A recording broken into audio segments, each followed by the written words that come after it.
Good morning. Welcome to this week's discussion on the learning moment. As always, the learning moment is written down below in the notes, so if you need a refresher on it.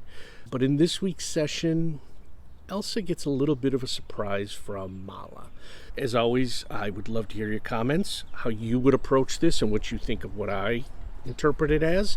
But let's begin. The first thing I'm focusing on is the positive, right? That Mala learned that her instincts were right.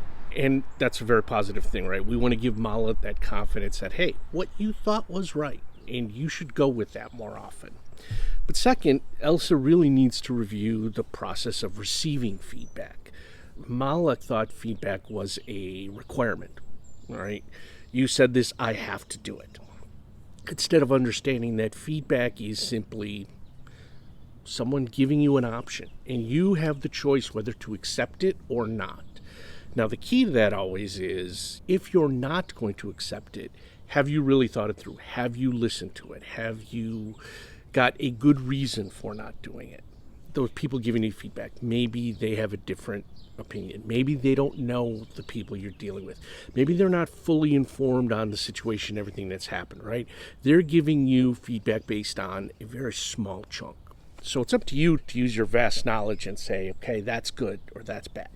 And it really is an important lesson for all managers that you have to teach how to receive feedback. You not only have to model it, but you also have to teach it. And part of it, too, may be a little bit of an issue with trust. And I think Elsa should think about that, too. Mala said, I thought that was wrong from the beginning, but she didn't push back. And maybe if there was a little bit more trust there, a little bit more belief that Elsa would be open. Elsa may have been, we don't know, but Mala didn't think so enough to do it. So she has to do that. And the only other thing I would say is I might give a little feedback to Mala on, which she said, I blame you. The whole point of an after-action review isn't blame.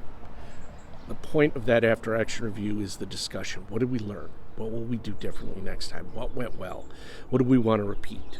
Right? Say, you know what? Let's temper that word. That's not what we're looking for here.